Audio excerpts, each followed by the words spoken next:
హల్లెలూయా. యెషయా గ్రంథం 40వ అధ్యాయం 28 నుంచి 31 వరకు.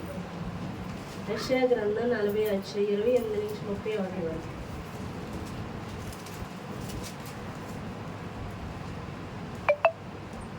నీకు తెలియదా? తెలియలేదా? చదువు.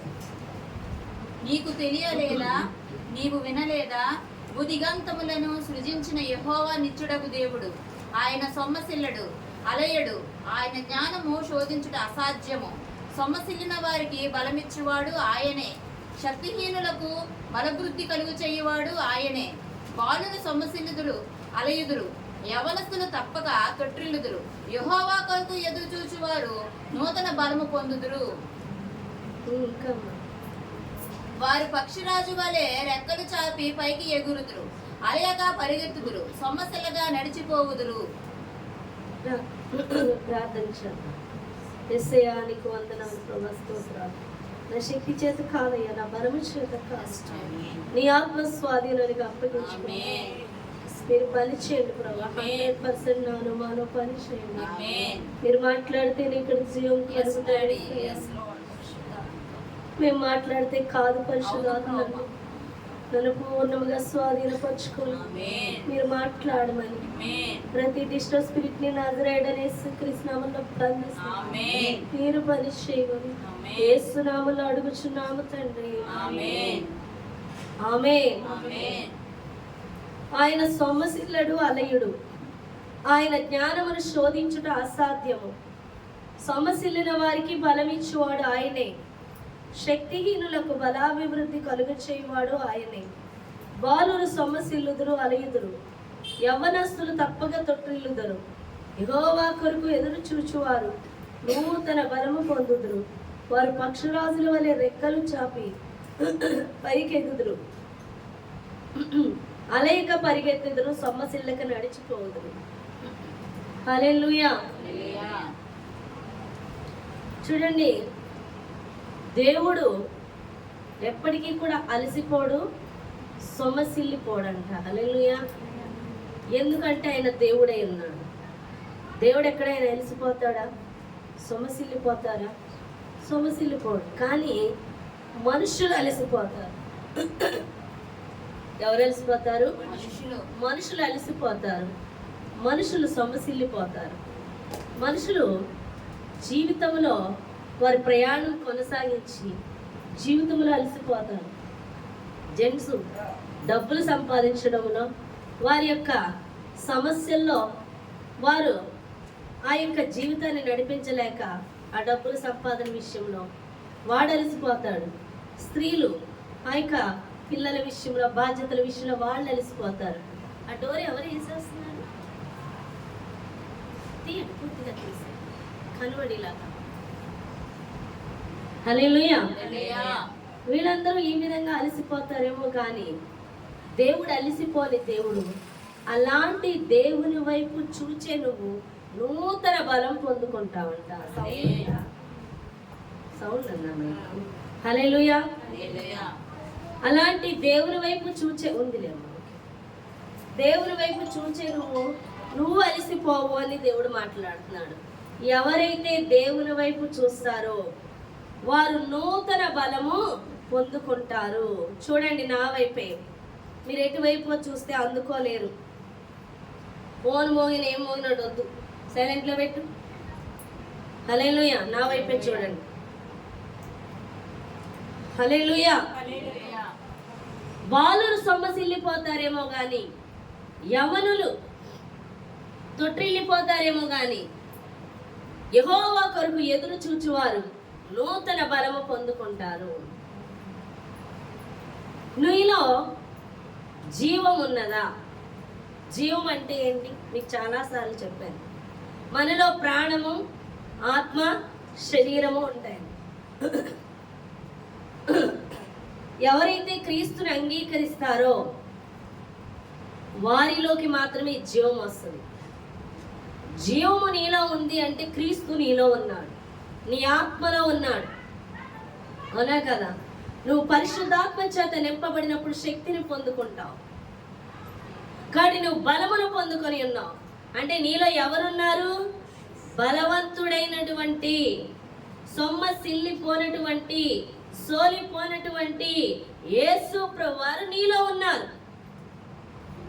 కాబట్టి నీలో ఉన్న ఆయన నీకు బలము ధరింప చేయువాడుగా, శక్తినిచ్చువాడుగా ఆయన ఉన్నాడు.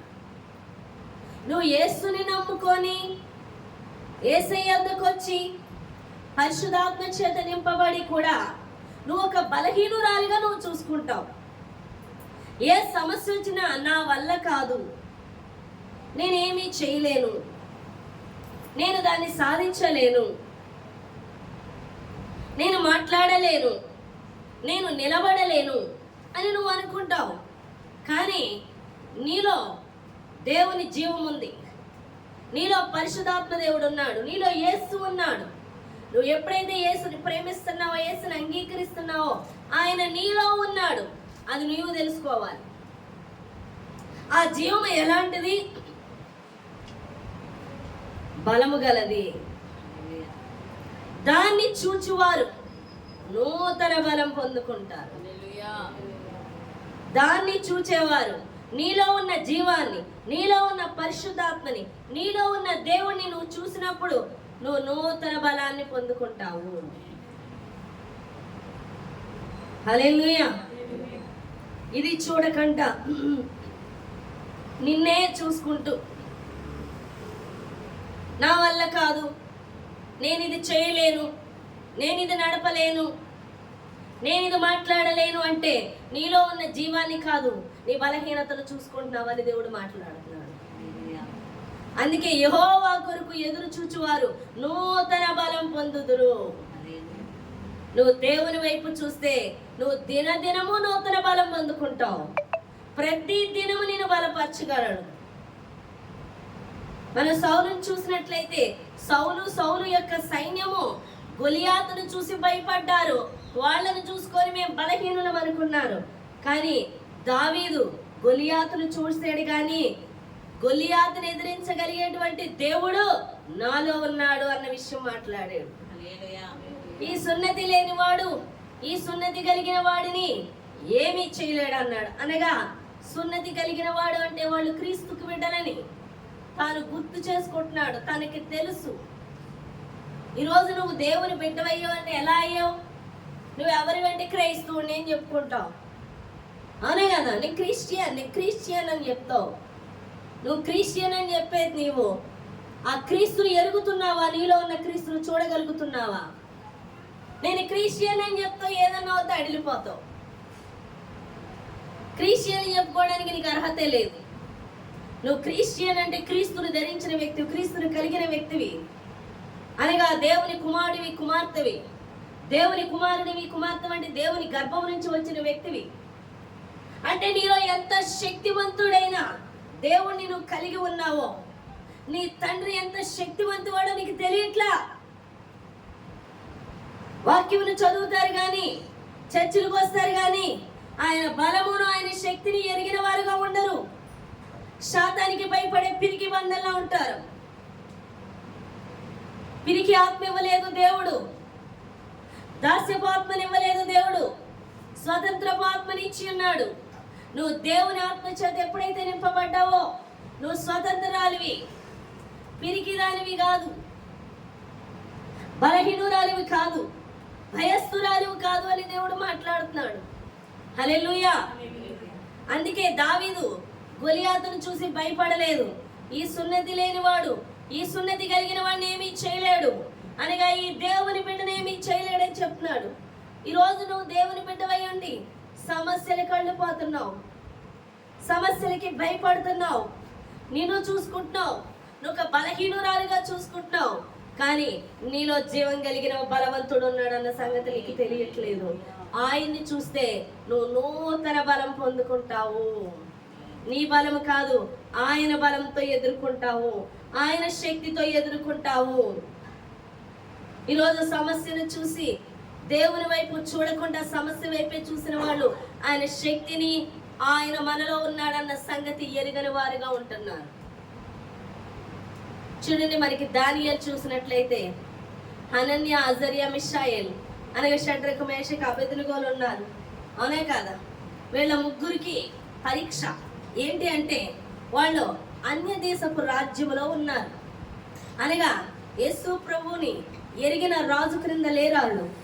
ఒక అన్యుడు దేవునికి వ్యతిరేక అయినటువంటి బబులోను రాజు యొక్క ఆస్థానంలో ఉన్నారు. అవునా కాదా?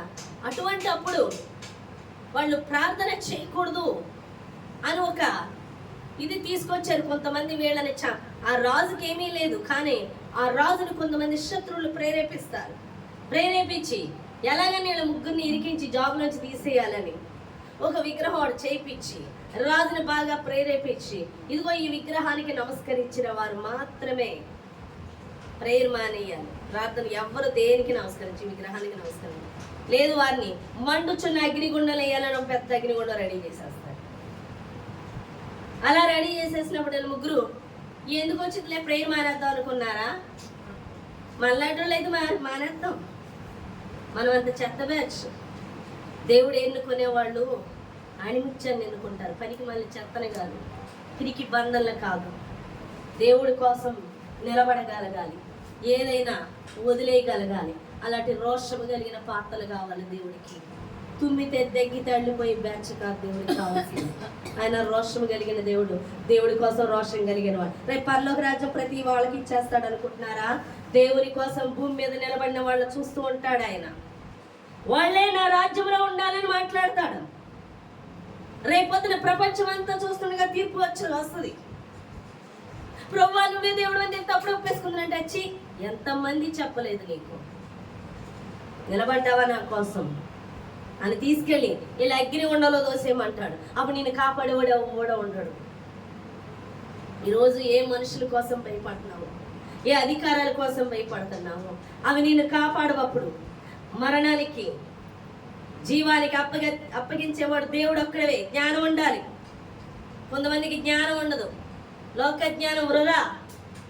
లోకమంతా సంపాదించుకొని చచ్చి నరకంలో పడే కంటే దేవుణ్ణి కలిగి ఉండి దేవుని పక్షపు వాణిగా ఉండి రేపు జీవంలోకి వెళ్ళాలి, నరకము నుంచి తప్పించబడి దానికోసం ఆలోచించేవాడే జ్ఞాని. అటువంటి వారి కోసం దేవుడు చూస్తున్నాడు. ప్రతి చిన్నదానికి అడిగిపోవడమే.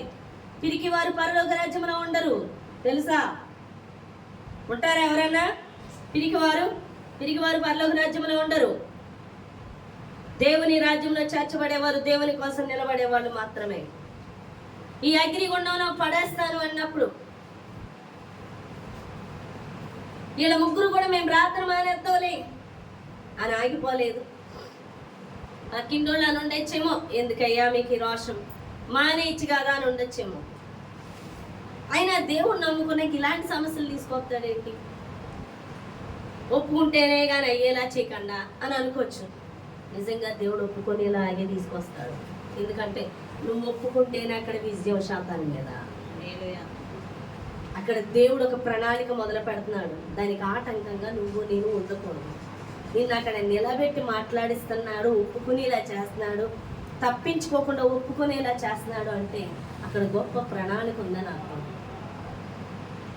బాబు ఎందుకు వచ్చింది ప్రార్థన మానేసి కాసేపు వాళ్ళు అనమన్నది అనేద్దాము అనే రకాలు కాదు. వాళ్ళ ముగ్గురు ఎలా నిలబడ్డారు?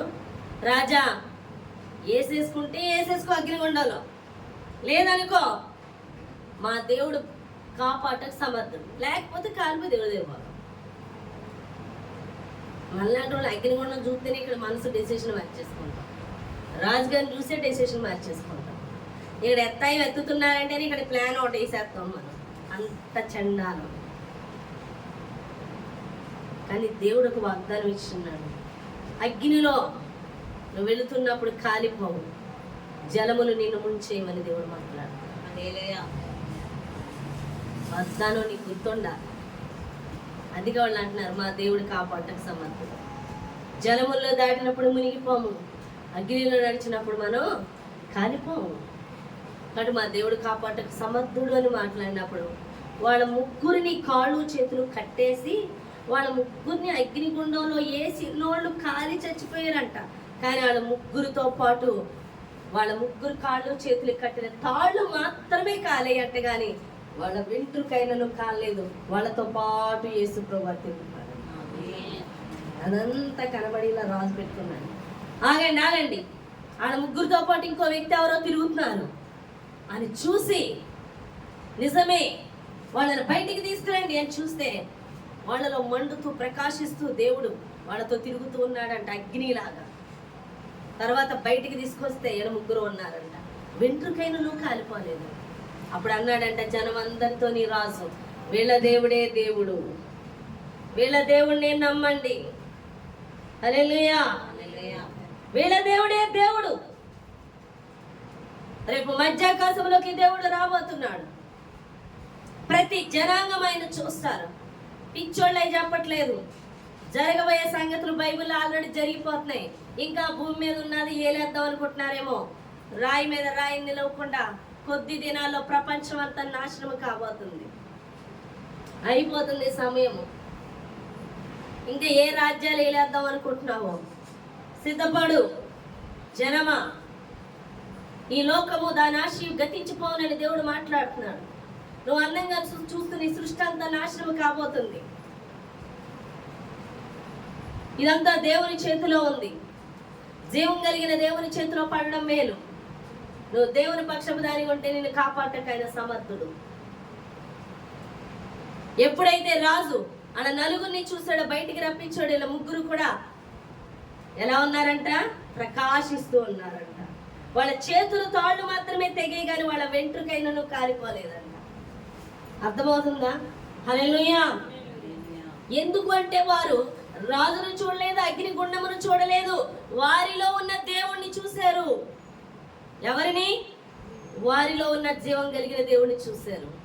అందుకే వాళ్ళు భయపడలేదు.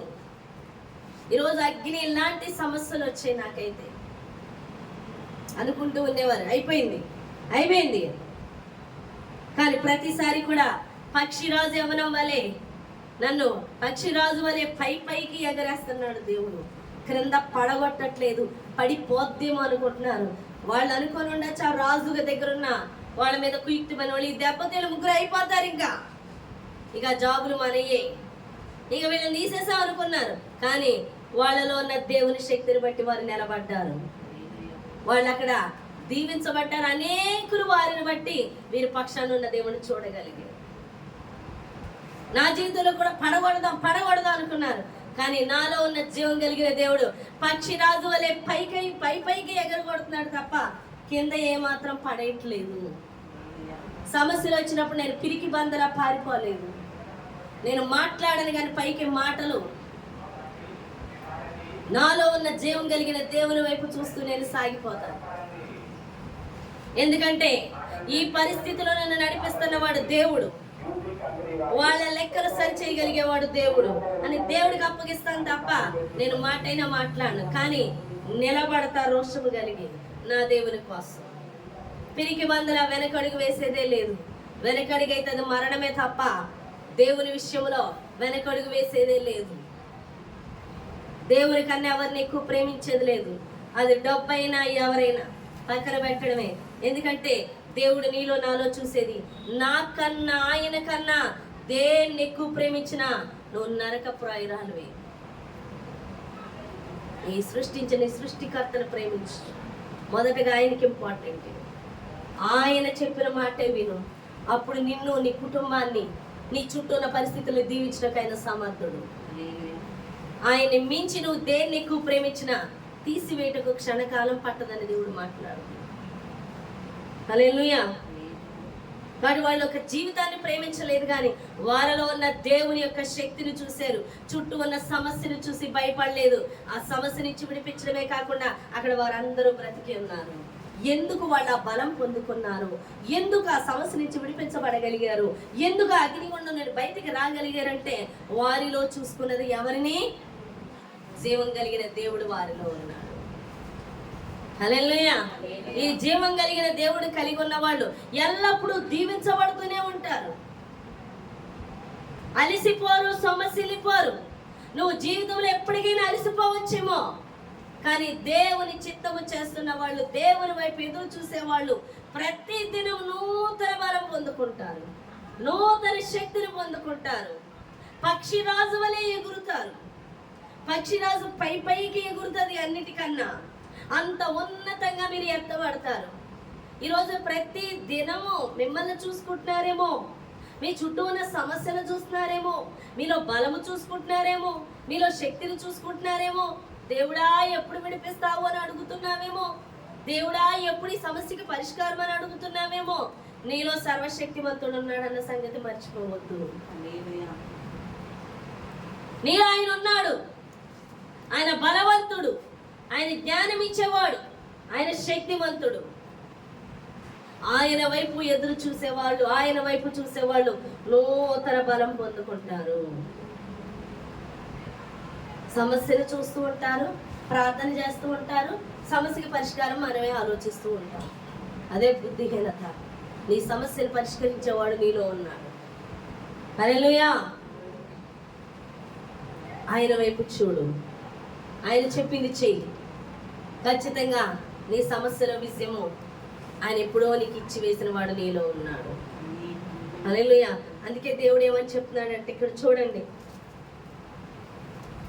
ఆయన సొమ్మసిల్లడు అలయుడు, ఆయన నీలో ఉన్నాడు. ఆయన జ్ఞానమును శోధించుట అసాధ్యము.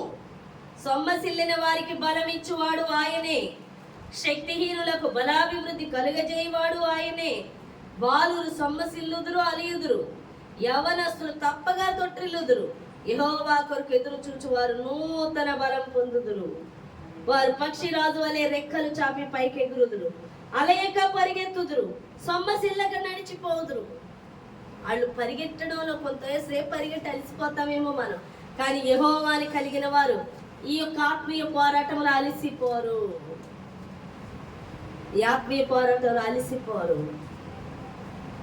పైకి ఎగురుతారంట. ఎందుకంటే ఆయన వైపు చూస్తున్నారు కాబట్టి. యవ్వనస్తులు తొట్టిల్లిపోతారేమో. కొంతమంది దేవుని బలం కాదు, యవ్వన బలం చూసుకుంటారు. మేము యవ్వనస్తులు, మాకు యవ్వన బలం ఉందని వాళ్ళు తొట్టిల్లిపోతారేమో. బాలురు సొమసిల్లిపోతారేమో. బాలురు అవునే కదా, చంటి పిల్లలు ఏ పరిస్థితినైనా తట్టుకోగలుగుతారు, అవునే కదా. ఎండైనా ఏమీ తెలియదు వాళ్ళకి, అలాంటి వాళ్ళైనా. కానీ ఇక్కడ చూడండి, బాలురు యవ్వనస్తులు మనం చూసినట్లయితే ఎవరైతే వాక్యములో పాలు తాగేటటువంటి స్థితిలో ఉంటారో, అంటే పుట్టినప్పుడు పిల్లలు చిన్నప్పటి నుంచి ఎదుగుతూ ఉంటారు. చిన్నప్పుడు పిల్లలకి పాలు ఇస్తాం, కొంచెం ఎదిగాక ఆహారం పెడతాం, ఇంకా ఎదిగాక బలమైన ఆహారం మాంసం పెడతాం. ఆ తిండిని బట్టి వాళ్ళు బలవంతులు అవుతారు. అలాగే పాలు తాగే స్టేజ్ కలిగిన, అంటే దేవునిలో అప్పుడే పుట్టిన వాళ్ళు ఉంటారు, ఎదుగుతూ ఉన్న వాళ్ళు ఉంటారు. అప్పుడే పుట్టిన వాళ్ళు పాలు తాగేవాళ్ళు, అంటే వాక్యం సరిగ్గా లేని వాళ్ళు, వీళ్ళు తొట్టిల్లిపోతారు, వీళ్ళు పడిపోతారు. ఎందుకంటే వీళ్ళకి వాక్య బలం లేదు. వాక్యం ఎక్కువగా తినేవాళ్ళు ఎలా ఉంటారంటే బలమును పొందుకొని ఉంటారు. వారు ఏ పరిస్థితినైనా జయించగలుగుతారు. అర్థమవుతుందా మీకు? వాక్యమును ఎక్కువ తినేవాళ్ళు. చూడండి, కీర్తనలు 1వ గ్రంథంలో ఉంది 2వ వచనంలో. కీర్తన 1వ అధ్యాయం 2వ వచనంలో,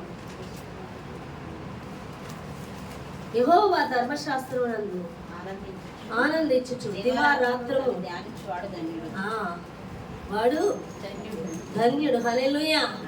ఎక్కువ ఆహారం. దావీదు ప్రతి పరిస్థితిని జయించడానికి, తన ముందున్న గోలియాతును సహా జయించడానికి గల కారణం, తాను ఒక పాలు తాగే స్టేజ్లో లేదు, బలమైన ఆహారం తినే స్టేజ్లో ఎక్కువ వాక్యం చదువుతున్నాడు. దావీదు దివారాత్రులు వాక్యాన్ని చదువుతున్నాడు. అందుకే దావీదు తాను చేయనంతయు సఫలమగును అని దేవుడు మాట్లాడాడు. అంటే దావీదు ఏం చేసినా విజయం పొందడానికి గల కారణం, దావీదు ఎక్కువ వాక్యంతో గడిపేవాడు, ఎక్కువ వాక్యాన్ని చదివేవాడు. వాక్యం ఎక్కువ లేనివాడు బలహీనంగా ఉంటారు. ఆహారం తక్కువ తినేవాళ్ళు బలహీనులు, వాక్యం ఎక్కువ తినేవాళ్ళు బలవంతులు. ఎందుకంటే నీలో ఉన్న క్రీస్తును ఎరిగిన వ్యక్తిగా ఉంటావు కాబట్టి, ఆయన వైపు చూస్తావు కాబట్టి, ప్రతి దినము వాక్యం చదువుతున్నప్పుడు దినమంతా నువ్వు ఎక్కువ సమయం వాక్యం చదివితే ప్రతి దినము నూతన బలంతో నింపుతుంటావు. ఎందుకంటే నువ్వు వాక్యం చదువుతున్నప్పుడు నీలో ఉన్న వాని గురించి తెలుసుకుంటూ ఉన్నావు అన్నమాట. ఎప్పుడైతే నువ్వు తెలుసుకొని బలపడుతూ ఉంటావో అప్పుడు శత్రు బలం అంతటి మీద విజయం వచ్చేస్తూ ఉంటుంది. హల్లెలూయా. నాకు తెలియనప్పుడు కొత్తలో ఒక అమ్మాయికి దెయ్యం పట్టింది. నేను బంధిస్తున్నాను. నాకు స్టార్టింగ్ ఏమి తెలియని సమయం, పరిచర్య అంటే సరికి ఏమీ తెలియదు. దెయ్యం పట్టినాడు, బంధించి ప్రార్థన చేశాను. పోయింది కదా. మళ్ళీ అమ్మాయి వైపు అనుమానంగా చూడండి. మళ్ళీ మాటలు వింతగా మాట్లాడి అవి మళ్ళీ ఉందనుకున్నాను. మళ్ళీ ప్రార్థన, మళ్ళీ పోతున్నాను అనేది మళ్ళీ పడిపోయింది. మళ్ళీ పోయింది అనుకుంటే మళ్ళీ పోయింది అనేది అని చూడండి. మధ్యాహ్నం నుంచి అలాగే జరుగుతుంది 2 hours నుంచి. కొత్త తెలియని అనుభవం. అప్పుడు సేవకులు ఫోన్ చేసినాడు. సేవకులు అరే నువ్వు బంధించి మొదటిసారి ప్రార్థన చేసినాడు, అది ఎప్పుడో పోయింది. నువ్వు అలా చూస్తే అది ఇంకా నెట్టెళ్తుందంట, వదిలేని మీద పోతాను. అవునా అన్నాను, అంతే. ఇందులో జరిపింది విషయం. నాకు అర్థమయ్యేది. నాకు అర్థం అవ్వనంతసేపు ఆడించింది. నాకు అర్థమయ్యాక అవునా ఏంటి మొదటిసారి ప్రార్థన చేసేక అయిపోద్దా? ఎప్పుడో పోద్ది అంటున్నాను. లెగిసి కూర్చుంది. ఏమైంది మమ్మీ అని అడుగుతున్నాడు అమ్మని అనుకున్నాను. నీకు అర్థం అవుతుంటే శత్రుబలం పడిపోతుంది. అందుకు నువ్వు వాక్యం ఎక్కువ చదవాలి. ఆ వాక్యము చదువుతున్నప్పుడు పరిశుద్ధాత్మ దేవుడు నువ్వు ఎంత గొప్పవాడిని కలిగి ఉన్నావో నీకు వివరిస్తూ ఉంటాడు. అంత గొప్ప దేవుణ్ణి నువ్వు కలిగి ఉన్నావని ఎరుగుతుంటావు చూడు. ఆ సమయంలో నీ చుట్టూ సమస్యలను కలిగజేస్తున్న దుష్టుడి శక్తి పడిపోతూ ఉంటాడు. ఎంతమందికి అర్థమైంది? హల్లెలూయా. అందుకే నువ్వు యెహోవా వైపు చూస్తున్నావు కాబట్టి నువ్వు నూతన బలం పొందుకుంటావు. ఇంత బలవంతుడు నాలో ఉన్నాడా, ఇంత శక్తివంతుడు నాలో ఉన్నాడా అని నువ్వు ఎరిగినప్పుడు శాతాని శక్తిని పడిపోతూ ఉంటుంది. అప్పుడు నీకు విజయం వస్తూ ఉంటుంది. కానీ నువ్వేం చేస్తావు? వాక్యం చదవనప్పుడు ఆ షడ్రకు మేషకు అబేద్నెగోల వలె ఆ అగ్నిగుండం ఆ రాజును చూసి అమ్మో వీళ్ళని చంపేస్తారేమో అని భయపడితే వాడి బలం అధికమైపోద్ది, అది నీ మీద దాడి చేస్తుంది. నువ్వు అప్పుడు వాక్యాన్ని కలిగి ఉన్నప్పుడు, నువ్వు అప్పుడు వాక్యపు లోతు కలిగి ఉన్నప్పుడు, నువ్వు బలమైన ఆహారం ప్రతి దినం ఎక్కువ భుజిస్తున్నప్పుడు, అలాంటి అగ్నిగుండం లాంటి సమస్య చూసినప్పుడు నీలో ఉన్న దేవుణ్ణి చూస్తావు. షడ్రకు మేషకు అబేద్నెగోల వలె అనే కదా, హనన్య ఆజర్య మిషాయిల్ వలె నీలో ఉన్న దేవుణ్ణి చూసినప్పుడు ఏం చేస్తావు? ఈ గొలియాత్ ఏం చేస్తాడు? సున్నతి లేనివాడు అన్న రీతిగా నువ్వు సమస్యలు ఎదిరించగలుగుతావు. ఎందుకంటే నీలో ఉన్న వాళ్ళని చూడగలుగుతావు. ఎందుకంటే దివారాత్రులు వాక్యాన్ని చదువుతున్నావు, దివారాత్రులు వాక్యాన్ని ధ్యానిస్తున్నావు. కాబట్టి నీలో ఉన్న శక్తివంతులు నువ్వు చూడగలుగుతావు. వాక్యమే చదవలేని వాళ్ళు ప్రతి సమస్యకి భయపడతారు, ప్రతి మనుషునికి భయపడతారు.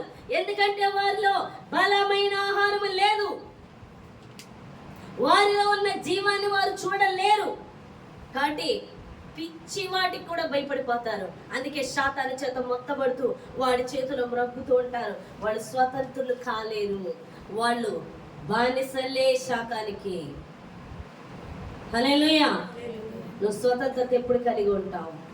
నువ్వు వాడి నుంచి ఎప్పుడు కూడా తన బిడ్డలే దేవుడు తనగానే ఉంచుతాడు. ఎందుకంటే దేవుని బిడ్డల అధికారమే చెల్లాలి. దేవుడు ఎందుకు దావీదుని రాజుగా ఎన్నుకున్నాడు? సౌలుని ఎందుకు ఎన్నుకోలేదు? సౌలు రాజుగా ఉండడం దేవుడు ఎందుకు తీసేశాడు? మొదటి రాజుగా ఎందుకు పెట్టాడు? సౌలుని తర్వాత ఎందుకు తీసేశాడు?